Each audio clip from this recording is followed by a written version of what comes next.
Па реално после 25 години постоење Македонија прв пат имаме шанса да добиеме точна бројка, кои сме, што сме, колку сме и колкав е нашиот инпут индустријата. Прв пат ќе имаме шанса да имаме точни бројки и со тие точни бројки да кажеме да ова е нашиот економски инпут во бруто домашен производ или како и да се нарекува економски, и веќе ќе можеме да се мериме со останатите со кои што ние сметаме уствари дека придонесуваме у целата економија на оваа држава. Овој проект задвижи доста работи кои што едноставно беа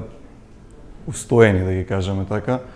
Нашата индустрија се развиваше без некоја поголема меѓусебна комуникација или организираност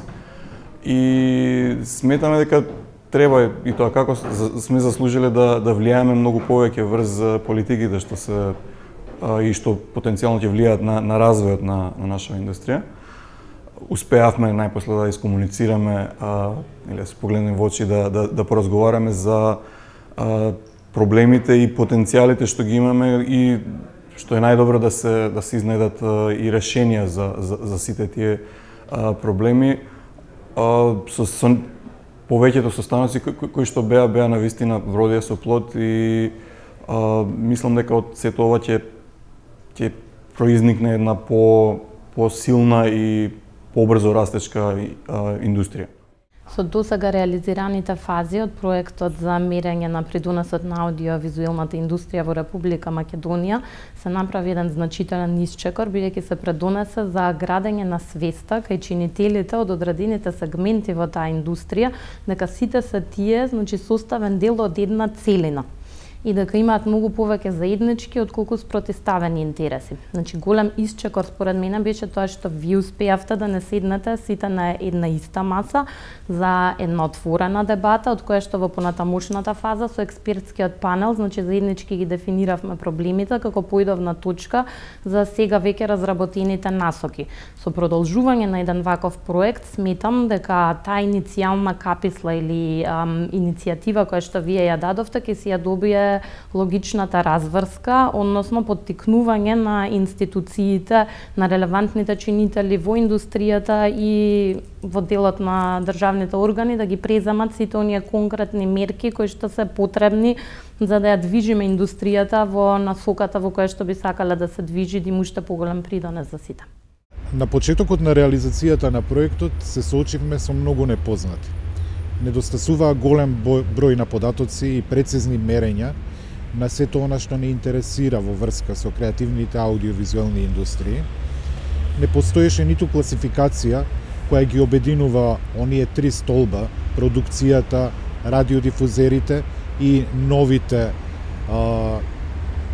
креативни аудиовизуелни индустрии како областа на видеоигрите.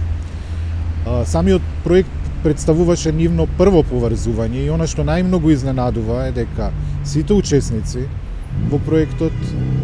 го најдоа своето место, покажа ентузијазам и ние имаме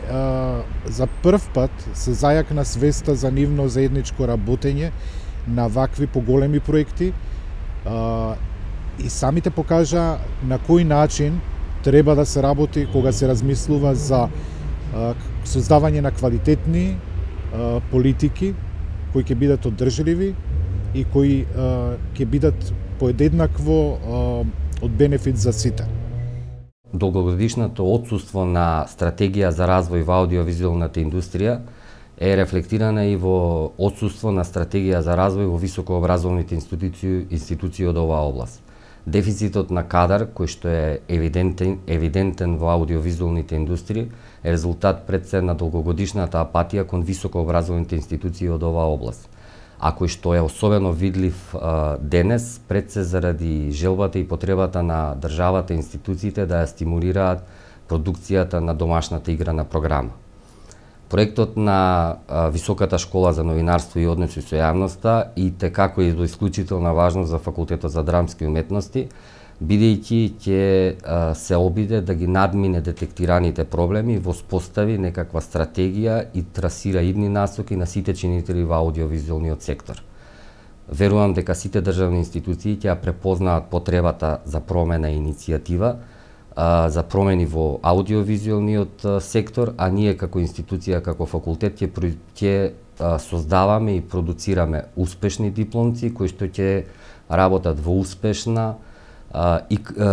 силна аудиовизуелна индустрија, создавајќи и креирајќи квалитетни аудиовизуелни содржини.